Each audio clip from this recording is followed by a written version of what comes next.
भक्तों, हर हर महादेव। आइए रामायण नित्य पाठ्यक्रम में रामायण के चौपाइयों का गायन करें, उनका भावार्थ समझें। पिछले भाग में हमने गाया कि हनुमान जी माता जानकी को समझाते हुए उन्हें सांत्वना देते हैं। जब माता जी अशोक वाटिका में अशोक के पत्तों से और आकाश के तारों से अग्नि मांगती हैं, तो उन्हें वह समझाते हैं कि माता आप चिंता न करें, प्रभु श्री रामचंद्र जी सेवकों के समेत यहाँ पर आएंगे और रावण को मारकर आपको सकुशल वापस ले जाएंगे। और यह जो राक्षस हैं वह पतंग के समान हैं, आप इन्हें जला ही समझो। आइए आगे क्रम में हम चौपाइयों गायन करें, उनका भावार्थ समझें। कथा अच्छी लगे तो YouTube चैनल को सब्सक्राइब जरूर करें, शेयर करें। जोर रघुबीर होती सुध पाई, करते नहीं विलंब रघुराई। रामवान रवि हुए जानकी, तम बरूत कहूँ जतुधान की। अवहि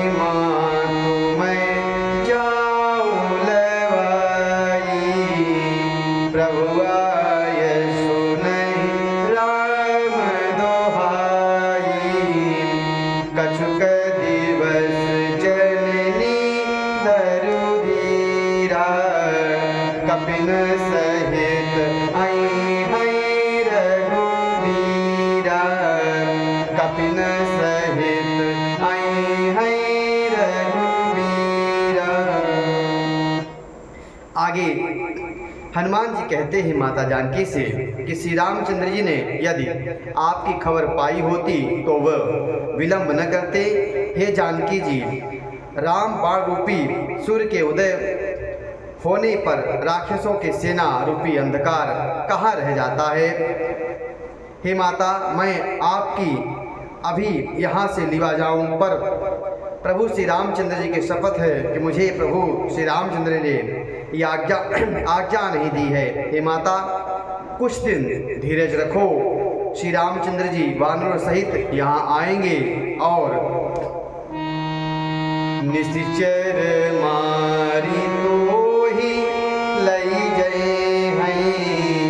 तिहपुर नार दाद जसु गए हैं। हाय सुत कपि सब तुम ही समाना, जासुदान अति भट बलवाना।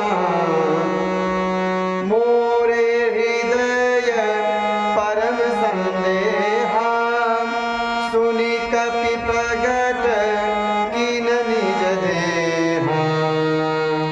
कनक भूधरा कर शरीरा, समर भयंकर अति बलबीरा। सीता मन भरोस तब भयउ, मुनि लघु रूप पवन सुत लयउ।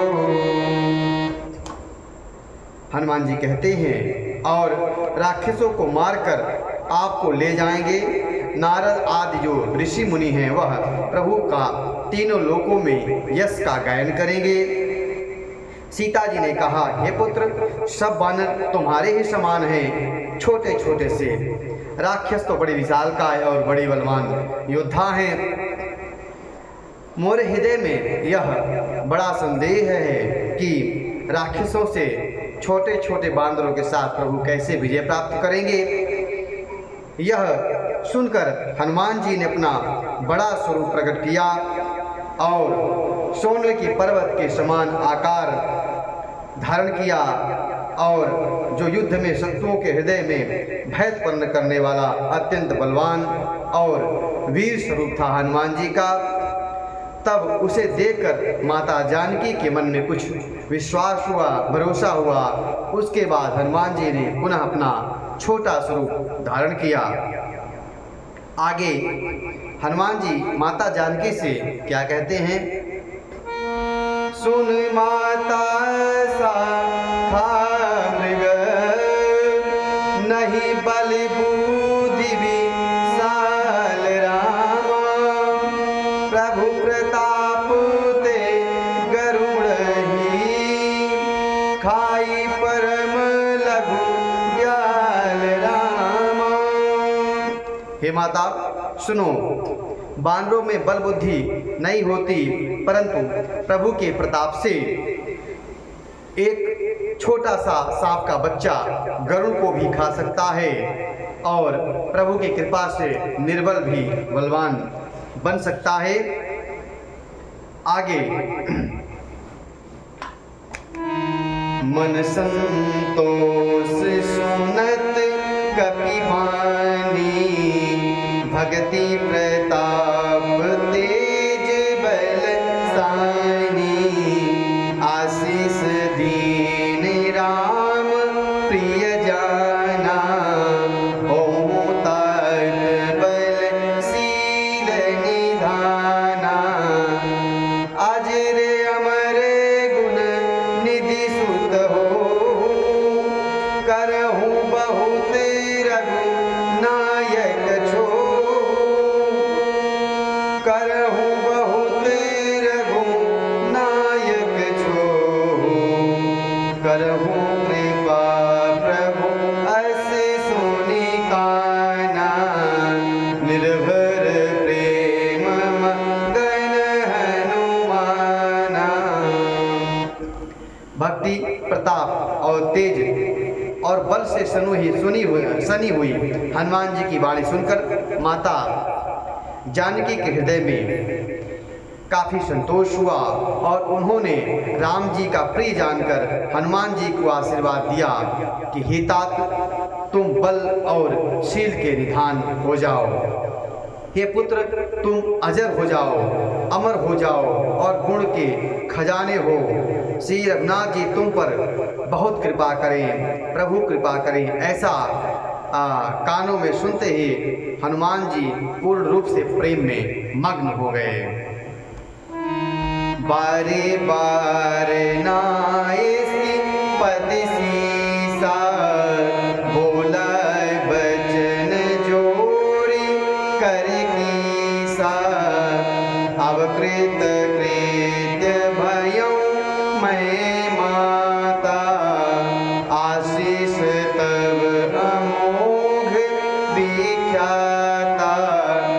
सुनहु मातु मोहि अतिशय भूखा, लागी देखी सुंदर फल रूखा।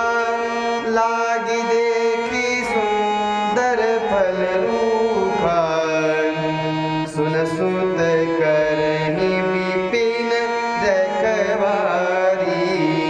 परम शोभत रज नीचर भारी, तिनकर भय माता मोहि नाहि। जो तुम सुख मानहु मन माहि। हनुमान जी ने बार बार सीता जी के चरणों में शीश नवाया और फिर हाथ जोड़कर कहा, हे माता, अब मैं कृतार्थ हो गया। आपका आशीर्वाद अमोघ है, अचूक है, यह बात प्रसिद्ध है। हे माता सुनो, सुंदर फल वाले वृक्षों को देखकर मुझे बड़ी भूख लगाई है। तब माता जानकी ने कहा, बेटा सुनो, बड़े बड़े योद्धा राक्षस इस वन की रखवाली करते हैं, इस वाटिका की रखवाली करते हैं। तब हनुमान जी ने कहा, हे माता, यदि आप मन में सुख माने, प्रसन्न होकर आज्ञा दें तो मुझे उनका भय बिल्कुल नहीं है। तब माता जानकी ने कहा, देखि बुद्धि बल निपुण कपि, कहे जाने की जाहु सिया रामा। रघुपति चरण हृदय धरी, तात मधुर फल खाहु रामा। हनुमान जी को बुद्धि और बल में निपुण देखकर जानकी जी ने कहा, जाओ हे तात, हनुमान श्री रघुनाथ जी के चरणों को हृदय में धारण करके मीठे फल खाओ। आगे हनुमान जी चलते हैं वाटिका में। क्या करते हैं वहां? चले नाई सिरु पैठे बागा, फल खाए सितर तोरे लगा, रहे तहाँ बहु भट रखवारे, कछु मारे सी कछु जाहि पुकारे, नाथ एक आबा कपि भारी, तेहि अशोक वाटिका उजारी, तेहि अशोक वाटिका उजारी, खाए से फलयन मीठ पहु पारे, रक्षक मर्दी मही डारे।